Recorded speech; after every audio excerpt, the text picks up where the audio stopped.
जी हाँ दोस्तों, आज मैं फिर से आपको ऑनलाइन क्लास में स्वागत करता हूँ।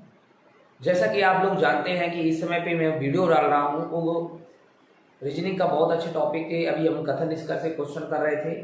अब यही कथन निष्कर्ष का ही हम क्वेश्चन लेकर आज गणितीय कथन को लेकर आए हैं, जिसमें आप देख करके ये जानोगे, हम लोग ये बात जानेंगे कि जैसे ये ऑप्शन दे देते हैं, ऐसे क्वेश्चन दे देता है जैसा आप देख पा रहे होंगे। इन क्वेश्चन के आधार पर अगर हम बात करते हैं तो देखिए ये क्वेश्चन कह क्या रहा है, पहले इसके बारे में हम समझें। तो ये जो क्वेश्चन कह रहा है दोस्तों, अगर इसको अच्छी तरह बेसिकली अच्छी तरह से जाने तो सबसे पहले आप ये देखेंगे कि भैया n जो है लेस देन है, क्योंकि जिधर ये दो मुख होता है वो छोटा कहलाता है, ये आगे वाला छोटा कहलाता है, ये इधर बड़ा कहलाएगा। तो n छोटा है r a से, फिर a बराबर है t से, और t जो है ग्रेटर है और बराबर है z से। फिर अगला है r जो है ग्रेटर और बराबर है t से। फिर तीसरा कह रहा है z जो है छोटा है s से। ठीक है, तो इसको हम कैसे सॉल्व करेंगे? तो सबसे पहले आप यहाँ पे देखेंगे और निष्कर्ष में r और n के बीच का संबंध पूछ रहा है। तो यहाँ पे देखिए r और कहाँ n है, n जो है आप देखिए यहाँ पे n है, ये है।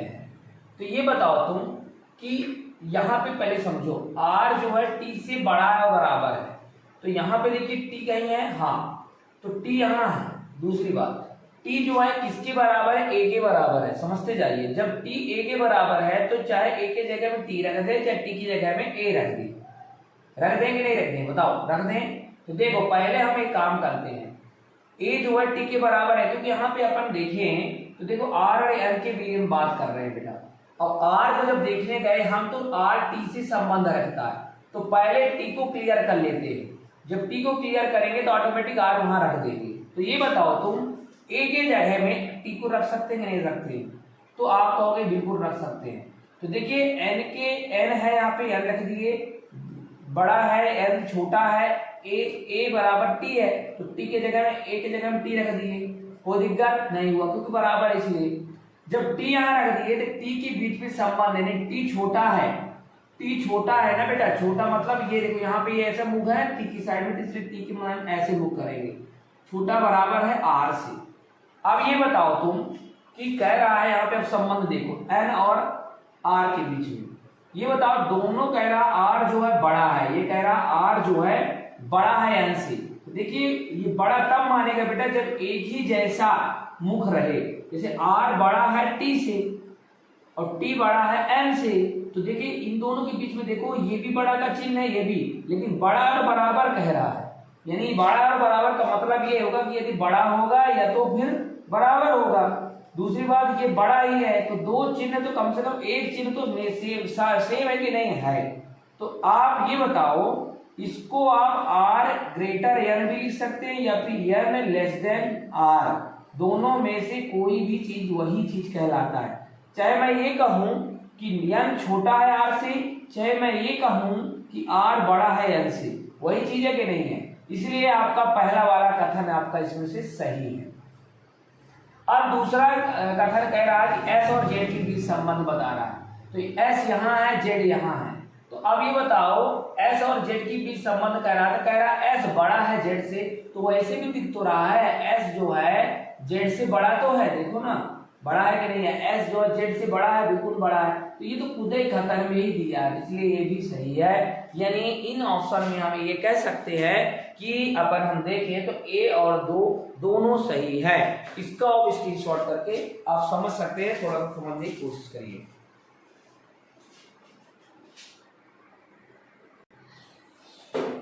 तो जैसा कि आप लोग इस चीज को देख पा रहे होंगे, ये क्वेश्चन जो आपको दिख रहा है, इस क्वेश्चन को आप अच्छे गौर से समझिए। यहाँ पे ये कह रहा है दोस्तों, आप इस क्वेश्चन को अगर हम देखें अच्छे से तो इस क्वेश्चन में हम लोग ये देख पा रहे हैं, एक बार फिर से मैं इसको देखना चाहूंगा।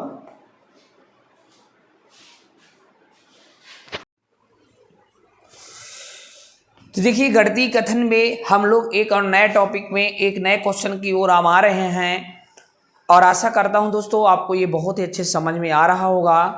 आज हम जो बात करने वाले हैं वो ये तीसरे नंबर के क्वेश्चन में लेकर आया हूं, जैसा कि आपको मैं बता भी चुका हूं कि हमारा जो कथन है वो दो स्टेटमेंट आपको दिखाई दे रहा होगा। दोनों स्टेटमेंट के आधार पे हम निष्कर्ष को बहुत ही अच्छे से समझने की कोशिश करेंगे। तो सबसे पहले मैं आपको बताना चाहूँगा कि जैसे y, पहला निष्कर्ष हमारा y और l के बीच संबंध बताना चाह रहा है। तो सबसे पहले मैं y और l के बीच में संबंध देखूंगा।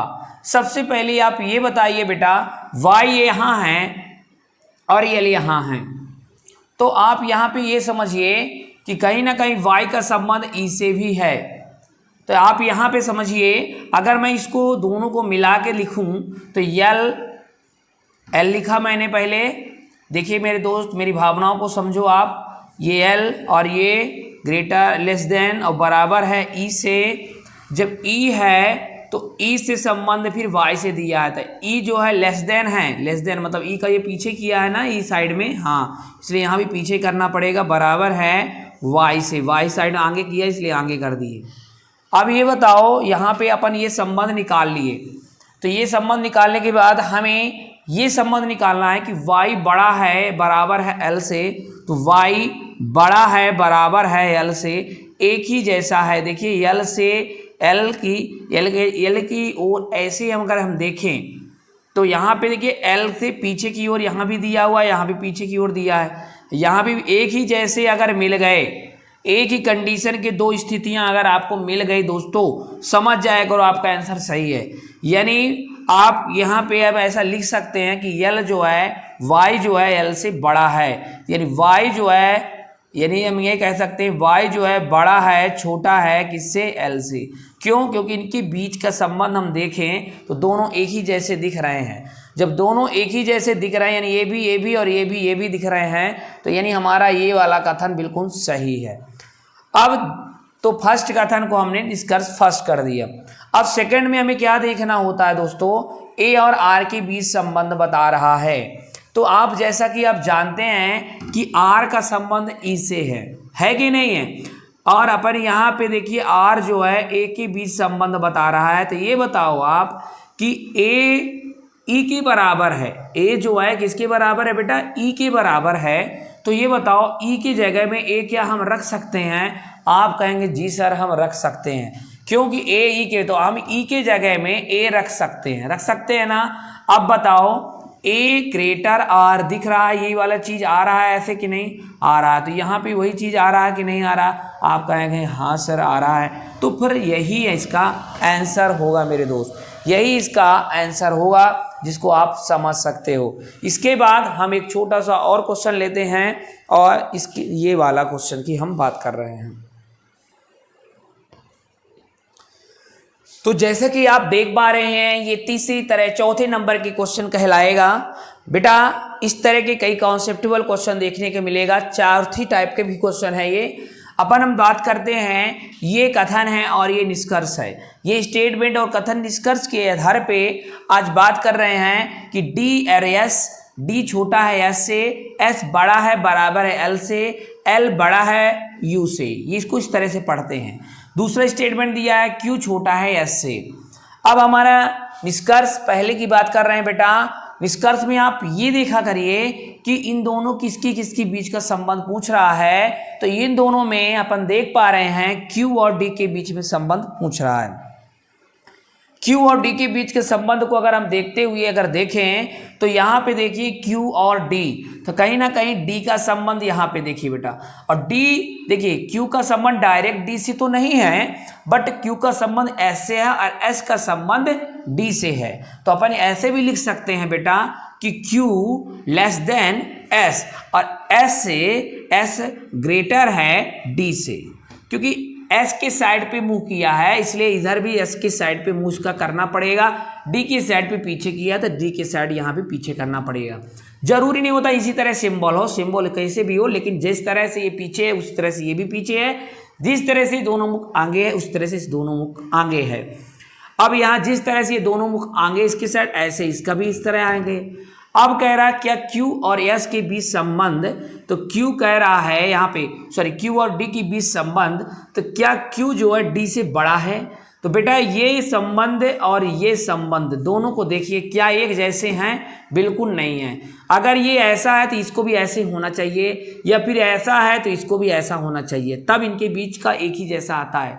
इसलिए ये इधर हो रहा है तो ये इधर हो रहा है, इनका सिंबल सेम नहीं है बेटा, इसलिए ये गलत माना जाएगा। निष्कर्ष पहला गलत है मेरे दोस्त।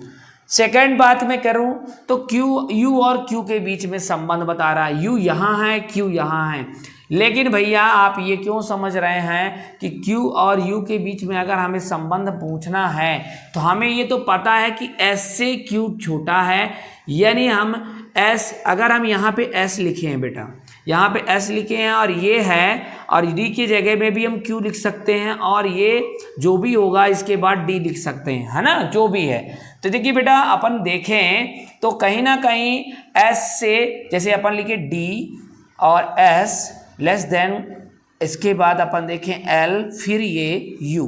बेटा आप ये बताइए एस की बात अगर हम करें तो एस जो है इससे बड़ा भी है, बराबर भी है। तो अगर हम इसको 2 मिनट के लिए इसको बराबर माने, तो 2 मिनट के लिए अगर इसको बराबर माने तो आप ये बताइए कि एस से आखिरकार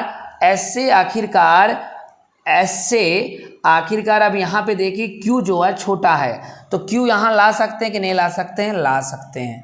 जब क्यू यहाँ आ जाएगा मेरे दोस्त, डी की जगह में क्यू, क्योंकि खासकर यहाँ भी देखो ना बीच में बेटा कि एस जो है बड़ा है क्यू से, तो क्यू से भी बड़ा है, डी से भी बड़ा, तो हमें डी से भी मतलब नहीं है, डी का कोई संबंध नहीं है। डी रखे लें तो रखना हो तो रख लो, बट अभी संबंध हमें मतलब नहीं है। तो अब इनके बीच का संबंध और इनके बीच का संबंध देखिए, क्योंकि देखिए कहीं ना कहीं Q का U से बीच संबंध पूछ रहा है, तो क्या Q जो है छोटा है U से?